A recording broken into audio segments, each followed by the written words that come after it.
So please, let's have a little respect, and we're going to pick it up from here. So you said you wanted you mentioned you wanted to go back and let them know what kind of damage you were causing at home with your family, as far as people caring about you, what lengths they went to see if they could help you, so on and so forth.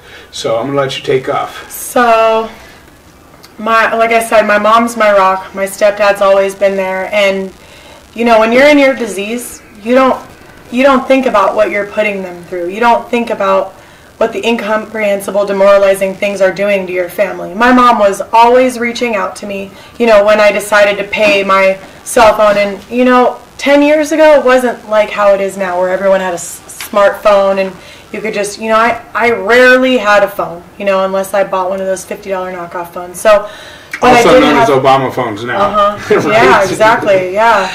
So, I mean, my mom, you know, when I did have a phone, my mom was constantly texting, and she would call me, and, you know, I chose to ignore it, and I chose to turn the other cheek, and, you know, I was embarrassed. I was ashamed of who I had become, you know. Up until 11 years old, I was raised with some morals and some dignity and self-respect, and I had thrown everything away. And so when I was in San Francisco still, my mom had reached out, and I decided to call her back, and she wired me some money from Western Union. She said, I just want you to come home. I'm glad you're alive, you know. And same thing with my stepdad. I just want to know you're alive. Can you call every day? And I'm like, yeah, sure, I'll try. You know, so they wired me some money, and I filled up my tank, and I drove back home to Los Angeles, and, you know, I visited with them for a couple hours, let them know I was still alive. And my family means everything to me today, but back then the only thing I wanted to do was get and use and find more ways and means to get high,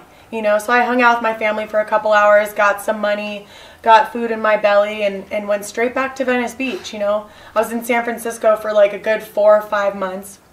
Went back to the beach, and it's the same old people down there. We got Marijuana Man, and, you know, so I was off and running again, and homeless in Venice. And I remember one huge thing that my family did that like stands out.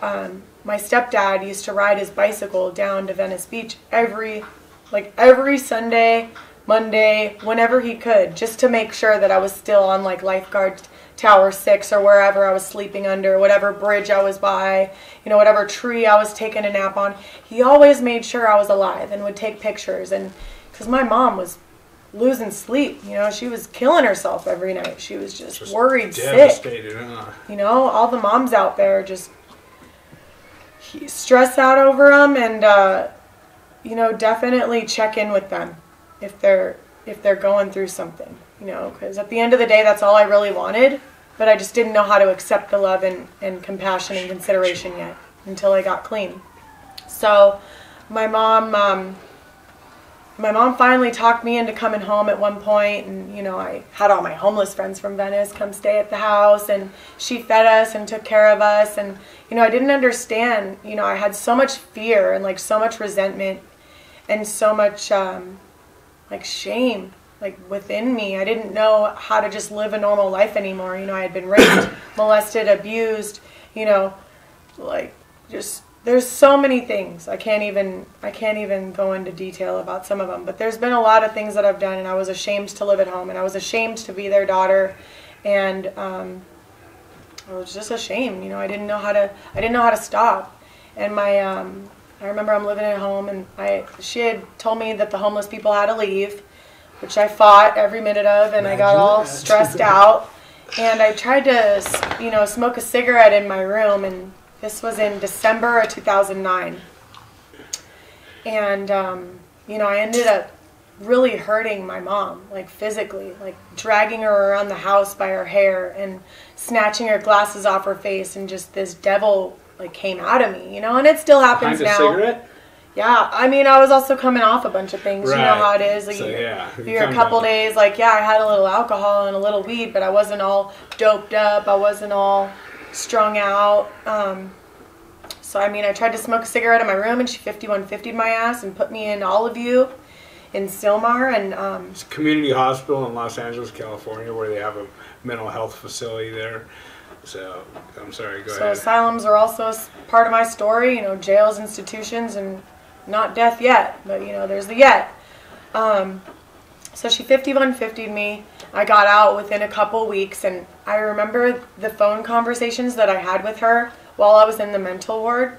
They were trying to figure out if I was bipolar, if I had a history of anything, and I told them no, and she said no, she's just an addict. She just needs help, you know. And so all the nurses and everything and all of you, you know, they told me I had like 3 days or something in this psych ward, and I'm in the sunshine room making friends with all the nuts who aren't gonna leave there anytime soon, and they're just like, you don't belong here. Like, you don't belong here. You belong with your family. And and I remember this panel.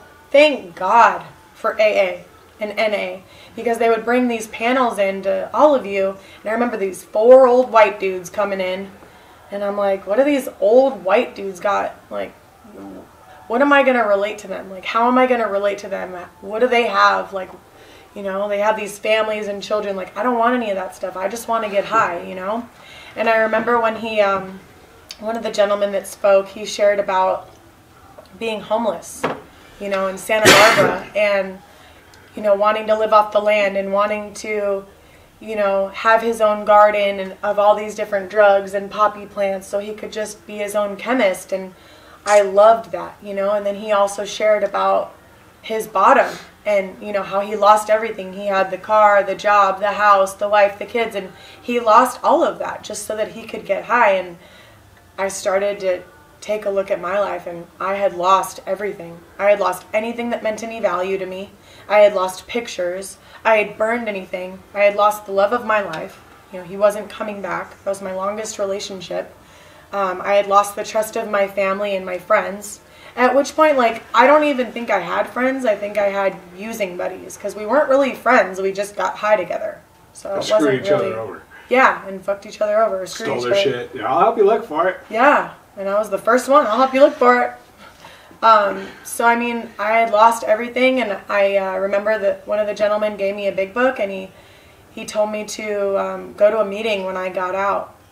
And I remember when I was 19, I was on Prop 36 because I never went to my court date for a previous possession charge, or I had some kind of robbery charge, and I was supposed to do these classes and anger management, and I didn't do it. So the drug charges continued to pile up, and I went to jail a couple more times, and I was going to Radford Hall every day at 3 p.m., and I was still loaded. This was December '09, and I was loaded and going to these meetings, getting my court card signed, and guys, that's not the answer. You know, like, if you want to go to meetings, you just have to have, it's all about the desire to stop drinking or using. You know, like, I'm not going to we have won a few over from a nudge from the judge. We have won a few over, you know. Not most of them come in so broken that, like you were just saying, that still to this day we see them and we're just like, man, I want this for them more than they want it for themselves. You know, and it's heartbreaking and it's distressing. I know you've had tons of sponsees in 8 years. You know what I mean? Tons of sponsees. You had any die? No? Not yet. So, not that I know. Knock on wood, you know what I mean? I must be doing something wrong because I've had 3 die. Yeah. So, maybe you ought to not try my program. I'm just kidding. You know, I run a pretty tight program. Yeah. So, yeah.